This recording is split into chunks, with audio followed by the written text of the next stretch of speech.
Welcome to another video from the Outdoor Analyst. Today I have a super fun one. And you know what? I'm gonna just give a hint. Obviously, you've probably seen the title. I think the sheath should throw it off as far as what we're gonna be talking about today. If you've seen any of Lon Humphrey's work recently, he's brought some of the coolest sheath makers to the business for the knives that he's given out there. For kind of semi-custom knives, I think you get some of the absolute coolest, highest quality, thick leather sheaths that I've seen out there, which is just amazing. So I'm going to talk a little bit about the brand. I've had Lon Humphrey knives for over a decade now. I've had some of his older ones, some of his newer ones, and right now I have four, and we're going to go over those four. We're going to start with the smallest and kind of work our way up, and just kind of talk about the diversity of what he brings, which is what I've kind of picked up as a really good diverse type of plethora of knives from Lon, and then what you're going to get if you get a Lon Humphrey knife. I don't want to ride somebody's coattails as far as how good they are, jump on any bandwagons. I love Lon Humphrey knives. They also have some pretty consistent errors all around. So you just know what you're getting. They're a semi-custom knife. Now the older stuff he's done, and he does do some customs, but on average everything's semi-custom. And I think the older you go, this is an older Lon Humphrey Molly, the more custom they were. He put more handwork into them versus just not essentially just getting laser jet and work on them from there, hammering them out. This is an old Molly, and I believe this one's actually still 52-100, so this is not the oldest version. He did some 1095 ones. Was actually the first style. This is not my first Molly from him, but the first style of knife I ever picked up from Lon Humphrey. And the first thing I noticed was how comfortable his finger guards are. Especially the old ones where they're actually they're not hand forged out. He power forged them out with I forget what he used to use. I feel like I saw a video of him doing it. So it was pretty cool. He would hammer these out essentially with a power hammer or something. I don't know what they're called. Very cool work. Very comfortable. This is an incredibly ergonomic field dresser, and it's meant just for that. It doesn't really work in many other grips besides doing some field dress work, but it works incredibly well. And his heat treats are actually usually really spot on. He does some really high-end Rockwells, I feel like, for his heat treats, which means if you've dealt with other steels that he uses, they're usually a little harder to sharpen. We're still dealing with carbon steels here generally, so not going to be bad at all. Basic carbons are not taken for the most part. He does do some CPM work, which is going to be your powder metallurgy. But for the most part, you're going to get a beautiful handle. There's usually always some staining in between all of his liner work. There's no liners on this one, but just kind of expect that. Over the years, I've always noticed it. You usually get some mirror polishes and good fit and finish all the way around for his work. Really cool mirror polishes, awesome hammer forging. This is really cool how he just kind of hammers it out. Every knife is different. They all look drastically different. And for the most part, you'll have some thicker edges on his older knives. Not super thin, slicey knives by any means. This is one of the better ones by far. And it's not consistent. It's definitely not a consistent edge all the way around. You could do a better job on your own, and I probably should on this sucker. Definitely some inconsistencies, but this is very sharp now. I put a great edge on this sucker. One of his better older works. Very cool. Then kind of the next size up was one of his rare works where he used CPM 3V powdered steel. This is a Kephart, his version of a Kephart knife. As you can see, fit and finish on this is not actually incredible, not perfect by any means, but still flush all the way around. I do appreciate that. Very flush. The edge grind on this Scandi is actually pretty wonky, to be completely honest with you. I've had to do a lot of work to get this one to work well. And it's very thick. This is probably one of my most fun bushcraft knives because of how thick this is. This is just a beast. It is an absolute beast of a splitter because it's Scandi. It's also what it does a fairly good job feather sticking. It's a very cool take on a Kephart.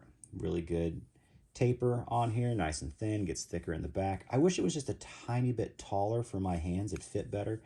But very, very, very beautiful knife. Some of the coolest hammer forging on these Scandies because it goes all the way down. I've just I just can't stop looking at this knife specifically. It just looks like the most insane craters of the moon. So freaking cool. Now I've got a good edge on here.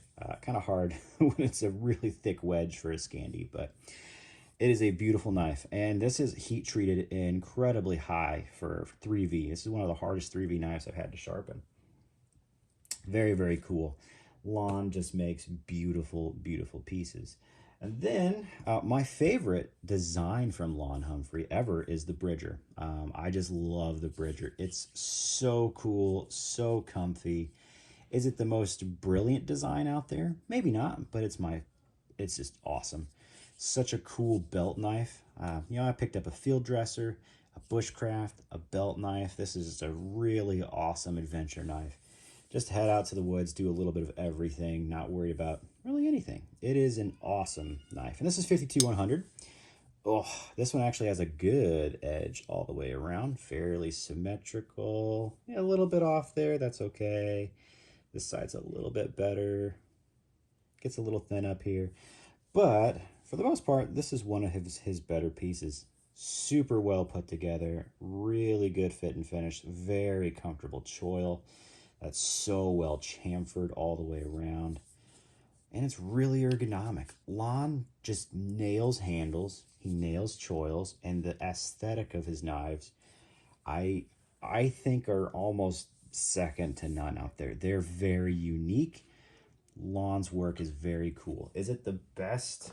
No, but I think for looks, it may be one of the coolest looking sort of styles in existence right now. I think it's pretty amazing.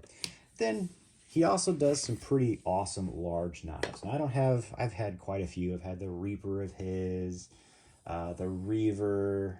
Is it the Reaver? Yeah, the Reaver. That was really awesome. I've had a couple of his gunfighter Bowies. Those were amazing. Couple Bell Bowies. This is the Bell Bowie. This is one of the coolest knives. This is his take of Bell's version of a Bowie, and this is not a direct copy. This is an homage, but no, this is really a beautiful piece of work. Now, fit and finish, it's off. The grinds aren't correct. They're a little bit off there. And down here, they're not perfect either. Definitely thinner on the bevel. Gets thicker up here. Thin, thin, thin. Not even bevels all the way around. That's just kind of what to expect when you get a Lon Humphrey. Don't expect your bevels to be perfect. That's not his art. I'm just going to be completely honest. His art is in the aesthetics of these things, and it usually has a pretty good edge to them. They're pretty thick. Not gonna lie, all these are really thick. The Bowie's actually got the thinnest edge of all of these. Take that with a grain of salt. That is a Scandi, but this thing's freaking wedgy, like ridiculously wedgy. Much kind of thinner on there all the way around, which is wild to think, but it is. But it's just gorgeous. He just has such a gorgeous work.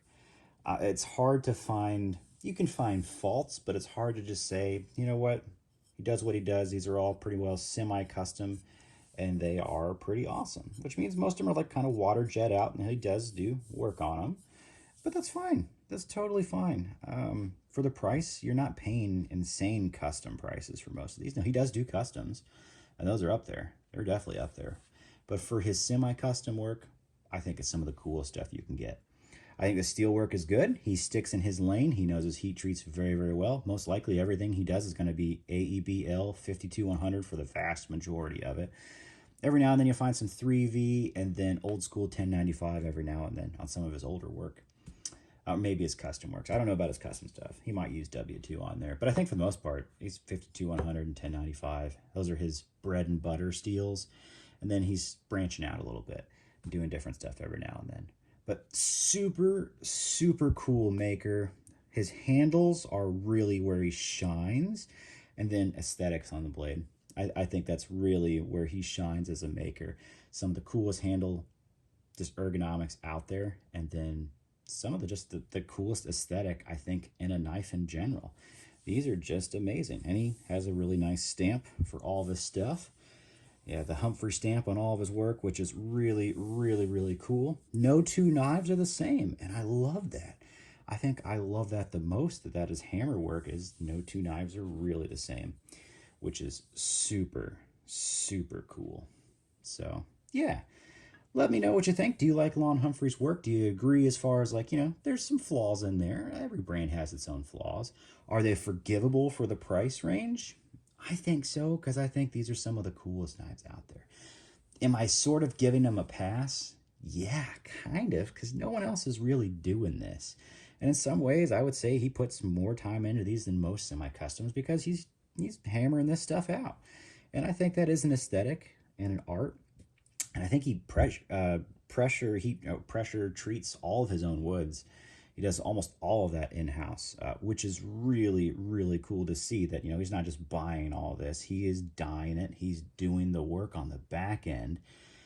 Hopefully, he's saving money by doing that, but he's also making very unique aesthetics that are just his. One thing I will notice, and you will notice, is that on a lot of his guards, the the liners will outreach the wooden handles. Now, is that annoying? I actually don't like that, but you'll see that quite a bit. So don't expect like perfection in that area. There's gonna be some quirks to some of his work, and a lot of the liners will have stains in them, to be honest with you. But I think that's because he does a lot of that in house. It's not as just water jet as absolutely everybody else does. So there's some uniqueness to what he does, and I think it's cool. I've just learned to live with it. You're not going to get anything else, and I don't know if anybody else doing knives, honestly, that look this cool. This fits my aesthetic super well, and I really like these 4 knives for really just about everything. Pretty freaking amazing. So, brand overview, you're not going to get perfection. You're going to get good heat treats on the steels and amazing designs, amazing aesthetic. Just, got to deal with, you may have to do your own sharpening. You may have to reset a couple of blade grinds. But besides that, man, very, very cool stuff. So pretty positive about it. Pretty positive about Lon. He might be a crazy guy from Ohio, but right on. Midwesterners, got to stick together. Really awesome work. I hope to get more in the future. So there's that. I hope this was fun. Like, subscribe if you kind of like content like that. I always appreciate it. And I will catch you on the next one.